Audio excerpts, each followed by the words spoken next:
तो आइए स्टूडेंट, स्वागत है आपका विजय स्टडी पॉइंट में। और आज की इस वीडियो में मैं आप सभी को ये बताने वाला हूँ कि उपसर्ग किसे कहते हैं, उपसर्ग के कितने प्रकार होते हैं, संस्कृत में, हिंदी में, उर्दू में, फारसी में उपसर्ग कितने होते हैं, सभी के बारे में मैं आप सभी को फुल एक्सप्लेनेशन के साथ इस वीडियो में बताने वाला हूँ। तो आइए स्टार्ट करते हैं। सबसे पहले आप ये समझिए कि उपसर्ग क्या होता है। उपसर्ग वह शब्दांश है जो किसी शब्द के पहले लगकर उसका विशेष अर्थ प्रकट करता है। समझ में आया बच्चों? उपसर्ग उसे कहेंगे जो किसी शब्द के आगे लगकर उसका एक विशेष अर्थ को क्या करता है, प्रकट करता है, उसे ही हम लोग उपसर्ग कहेंगे। जैसे कि आप यहाँ पर समझ लीजिए, यहाँ पर होगा बच्चों कार, ठीक है। यहाँ पर देखिए कार, देखा, कार, पुत्र, ये सभी के सभी शब्द है। और शब्द के आगे देखिए बच्चों यहाँ प्रति, अन, अधि, सु, ये सभी के सभी उपसर्ग है, ठीक है। तो ये हो गया हम लोग का मूल शब्द और ये हो गया हम सभी का उपसर्ग। तो उपसर्ग जो है ये मूल शब्द के साथ जुड़ के बच्चों, ठीक है, उपसर्ग मूल शब्द के साथ जुड़ के एक नया शब्द बनाता है बच्चों, याद रखिएगा आप, ठीक है। तो उसे ही हम लोग उपसर्ग कहेंगे जो शब्द के आगे लगता है। तो ये कार एक शब्द है और शब्द के आगे प्रति उपसर्ग जुड़ गया तो प्रति और धन में कार तो मिलके क्या बना, प्रतिकार, जिसका एक विशेष अर्थ होता है बदला। उसी तरह अन यहाँ क्या है, धन में देखा तो अन, धन, देखा मिलके क्या बना, अन देखा। इसको आप धन भी बोल सकते हैं, जोड़ भी बोल सकते हैं, प्लस भी बोल सकते हैं, चल जाएगा, ठीक है। उसी तरह यहाँ देखिए बच्चों कार एक क्या है, कार एक शब्द है और इस शब्द के आगे देखिए क्या जुड़ा है, अधि, यानी कि अधि, धन में कार मिलके क्या बना, अधिकार। तो आप समझ गए होंगे कि उपसर्ग क्या होता है। एक बार फिर से समझ लीजिए, जो उपसर्ग होता है बच्चों वो किसी भी शब्द के आगे लगता है और आगे लग के उसका एक विशेष अर्थ को प्रकट करता है, तो उसे ही हम लोग उपसर्ग कहेंगे, ठीक है। जैसे कि फिर से यहाँ पर ये वाला लाइन को समझिए, प्रति उपसर्ग को, ठीक है, प्रति एक उपसर्ग है, प्रति उपसर्ग को कार शब्द के पहले लगाने पर, यानी कि जो कार शब्द है उसके पहले, यहाँ है ना कार, कार शब्द के पहले लगाने पर प्रतिकार शब्द बना जिसका विशेष अर्थ होगा बदला, ठीक है। तो यही सब बच्चों हम लोग का उपसर्ग होता है। उपसर्ग किसी भी शब्द के आगे लगता है और जब दोनों मिल जाता है बच्चों तो एक नया शब्द बनता है, ठीक है। उसी को हम लोग कहते हैं उपसर्ग। आगे देखिए, आगे जब देखिएगा तो आपको और पूरा क्लियर हो जाएगा, ठीक है बच्चों। फिर से यहाँ देखिए, आप समझने का प्रयास कीजिए। नोट में दिया गया है कि उपसर्ग दो शब्दों से मिलकर बना है। आपका जो भी डाउट है पूरा वीडियो देखते देखते खत्म हो जाएगा, इसीलिए आप देखिएगा। उपसर्ग दो शब्दों से मिलकर बना है। किस किस से मिलकर बना है सर, तो बताइए। देखिए यहाँ पर उपसर्ग दो शब्द से मिलकर बना है। पहला है उप, जिसका अर्थ होता है समीप, और फिर सर्ग, यानी कि उप जोर सर्ग मिलके बना उपसर्ग, जिसमें उप का अर्थ होता है समीप और सर्ग का अर्थ होता है बनाना या फिर सृष्टि करना। अर्थात इसे हम कह सकते हैं कि किसी शब्द के समीप आकर नया शब्द बनाना ही हम लोग का क्या कहलाता है, उपसर्ग कहलाता है। जैसे कि यहाँ पर देखिए, ये एक क्या है, तो ये एक शब्द है और शब्द के समीप, ठीक है बच्चों, क्या आ गया बच्चों, तो ये अभी आ गया और अभी क्या हम लोग का उपसर्ग है ना। तो ये शब्द है मेरा लेख, इसका समीप आ गया क्या, अभी। तो ये जब दोनों मिल गया तो हम लोग का क्या बना, अभिलेख। अब आप यहाँ पर समझिए, देखिए लेख है ना, तो लेख के समीप क्या आ गया, अभी, तो हम लोग का क्या बन गया, अभिलेख। और उपसर्ग हम कहते किससे हैं, जो किसी शब्द के समीप आकर एक नया शब्द बना दे, उसी को कहते हैं। तो लेख, और लेख के आगे क्या आ गया, अभी, तो मिलके क्या बन गया, अभिलेख, आया ना। उसी प्रकार देखिए बच्चों यहाँ पर मान, मान के आगे क्या आ गया, अप, तो उसका समीप आ गया ना, मान के समीप क्या आ गया, अप, तो मिलके क्या बना, अपमान। इसीलिए हम लोग इसे क्या कहेंगे बच्चों, तो ये जो अप है ये मेरा उपसर्ग कहलाएगा, ठीक है। आप यहाँ पर देखिए और हर एक चीज़ को नोट कीजिए। आई होप आप समझ गए होंगे कि उपसर्ग क्या होता है एवं उपसर्ग का जो अर्थ है वो क्या होता है, ठीक है। समीप सृष्टि करना, यानी किसी भी शब्द के नज़दीक आके, पास आके एक नया शब्द बनाना ही क्या कहलाता है हम लोगों का, तो उपसर्ग कहलाता है। आगे देखिए बच्चों यहाँ पर है उपसर्ग हमेशा शब्द के आगे जोड़ता है, जितना भी उपसर्ग होगा वो शब्द के आगे जोड़ेगा। जिस प्रकार यहाँ पर देखिए आप, यहाँ पर है ना लेख, तो ये आगे जुड़ा है ना अभी, आप फिर लेख, तब मिलके क्या बना अभिलेख। तो यहाँ देखिए अभी एक उपसर्ग है और शब्द के कहाँ लगा है, आगे लगा है, पीछे नहीं। उपसर्ग हमेशा आगे लगता है और पीछे प्रत्यय लगता है, याद रखना है आपको। इसी तरह यहाँ पर क्या है, अप कहाँ लगा, तो ये मान शब्द के आगे लगा ना बच्चों, उपसर्ग हमेशा आगे लगता है। इसी प्रकार आप यहाँ पर भी देख सकते हैं कहाँ लगा है, सब के आगे लगा है ना, प्रति, अन, अधि, सु, ये सभी के सभी उपसर्ग है। और उपसर्ग कहाँ लगा है, शब्द के आगे लगा है। और जो बच्चों प्रत्यय होता है वो शब्द के पीछे लगता है, ये मैं अगले वीडियो में आपको बताऊंगा। तो उससे पहले चैनल को सब्सक्राइब कर लीजिए ताकि आप अगला वीडियो भी आसानी से देख पाएँ, ठीक है।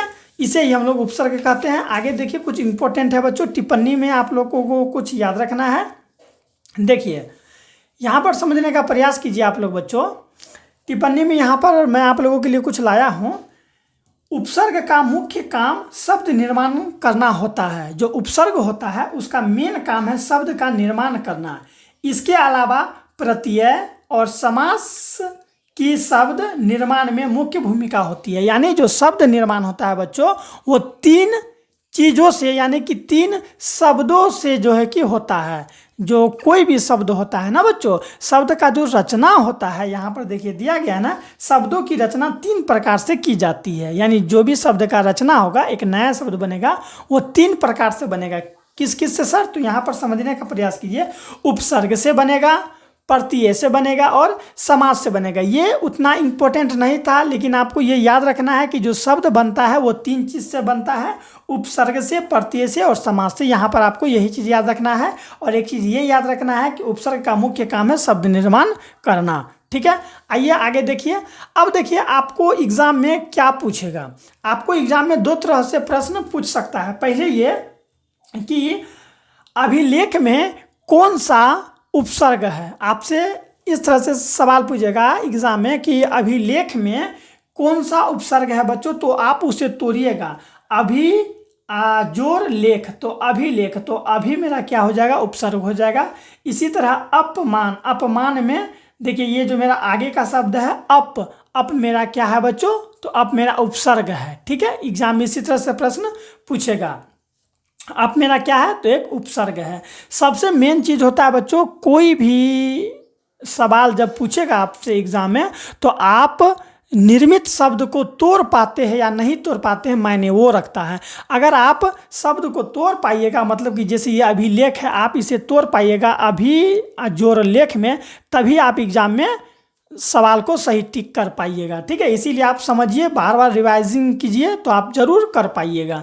फिर यहाँ अपमान, अप और मान, तो देखिए है ना, अप मेरा क्या हो जाएगा, उपसर्ग हो जाएगा। फिर अगले तरह से पूछा जाता है कि आपको दे देगा बच्चों, एक उपसर्ग दे देगा, कहेगा इससे आप शब्द बनाइए, 2 या 3 शब्द बनाइए। तो आपको जैसे मान लीजिए यहाँ पर दे दिया अति, ठीक है, अति दे देगा और बोलेगा कि अति उपसर्ग से शब्द बनाइए। तो आपको बनाना होगा अतिशय, अतिरंग, अतिकार, अतिक्रमण, फिर अत्यंत, अत्याचार, अतियुक्ति। तो आपको हर कंडीशन में ये याद रखना होगा बच्चों कि आप जो शब्द बना रहे हैं उसका कुछ ना कुछ एक अर्थ होना चाहिए।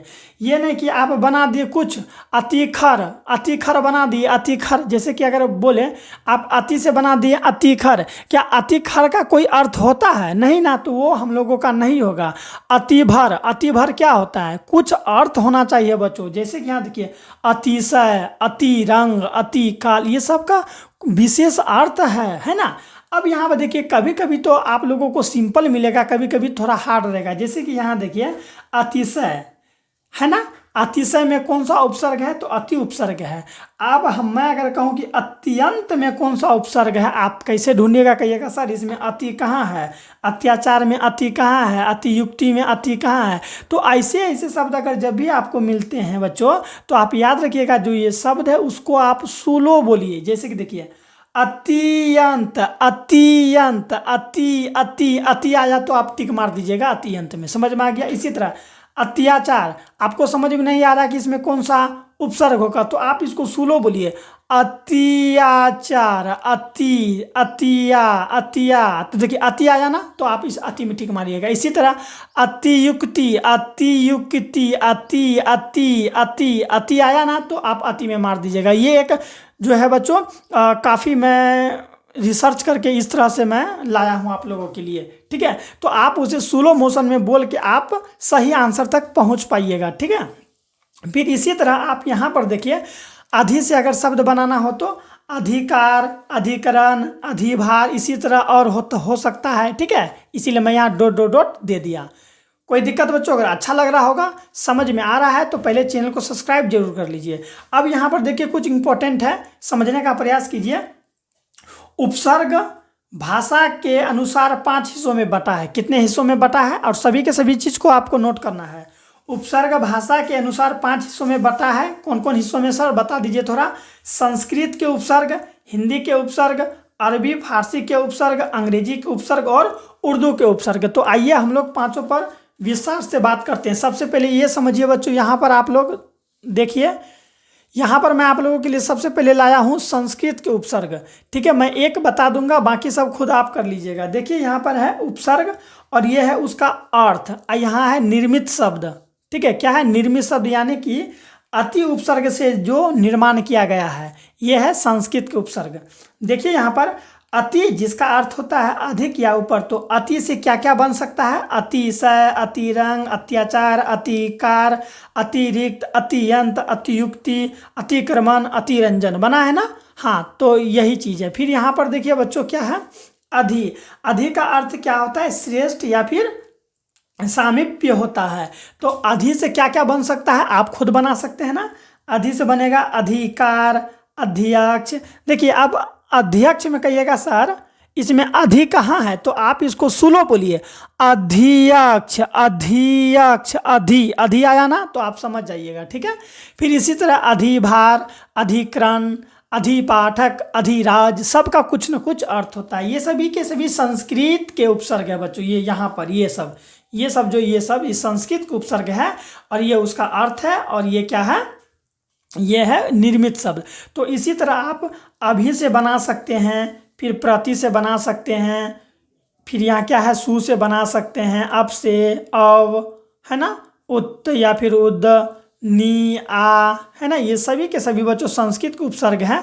आपको क्या करना है? इसे अच्छा तरीका से नोट करके समझना है, ठीक है। मैं अगर एक समझा दूँ तो जैसे यहाँ पर आप ये समझिए, मैं अगर ले लूँ यहाँ पर बच्चों अप को ले लूँ, ठीक है। ये अप का अर्थ होता है बुरा, और अप से हम निर्मित शब्द बना सकते हैं क्या? अपभ्रंश, अपहरण, अपकीर्ति, अपकार बना सकते हैं ना, अपमान।